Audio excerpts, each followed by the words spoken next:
Once upon a time, on the edge of a looming dark forest, lived a poor woodcutter with his wife and 2 children, Hansel and Gretel. As famine gripped the land, the parents faced an impossible choice. No, they didn't consider working harder for a higher salary. Nor did they contemplate selling their daughter to a brothel or killing their son in his sleep. Such grim thoughts flickered at the edges of their minds, but were quickly dismissed. Instead, they decided to abandon their children in the woods. A kinder fate, they told themselves, than slow starvation. Deep in the forest, their father left them with a heavy heart. As night fell, the last hope of finding a way back home dwindled. The children wandered for hours in the dark, hungry and tired, when suddenly the trees began to whisper, their voices like grinding stone. "Lost little morsels," a deep, sinister voice rumbled. "Your fear is delicious." Hansel and Gretel spun around, terror etched on their faces. "Who's there?" Hansel demanded, trying to sound brave.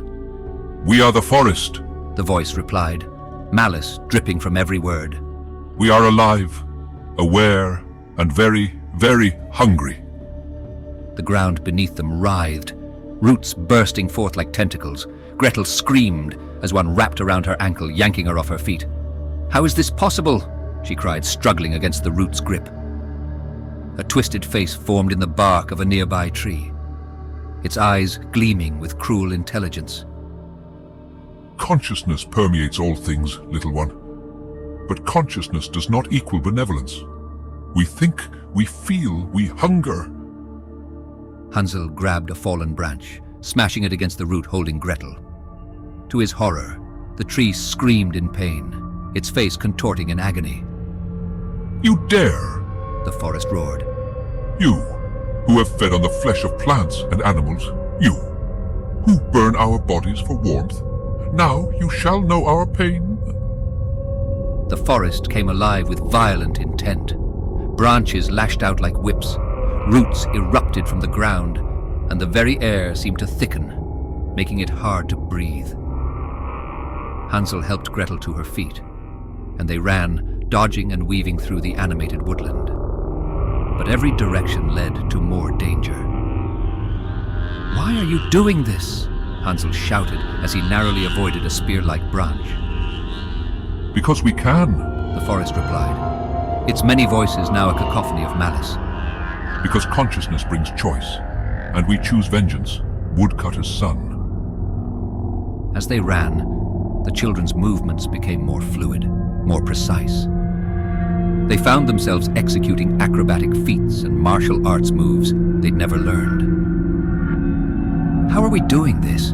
Hansel gasped, backflipping over a grasping root. "You tap into the universal consciousness," the forest mocked. "but it won't save you. Your human forms are weak, temporary. Join us, be consumed by us, and exist forever."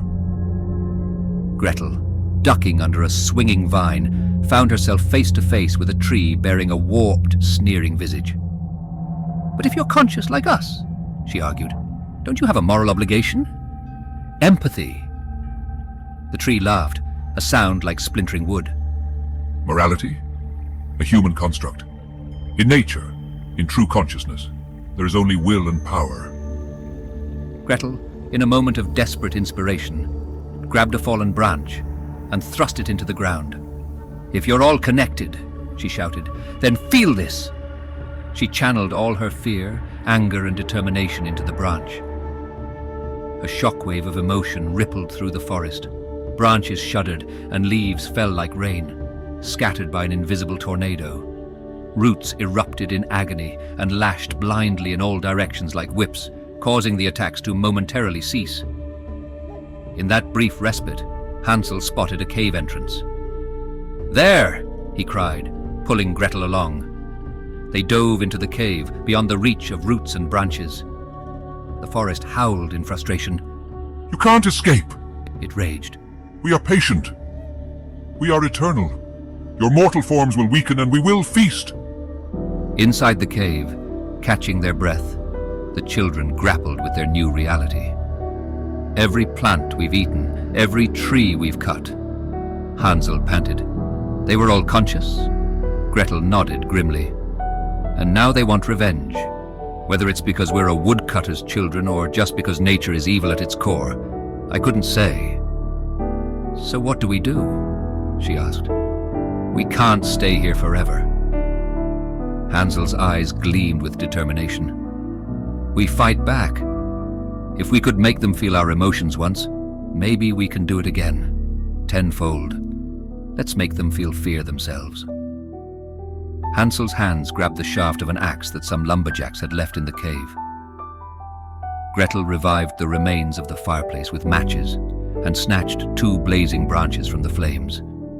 As they prepared to step back into the forest, now armed with knowledge and a desperate plan, the cave echoed with the forest's ominous whisper. Come out, little morsels.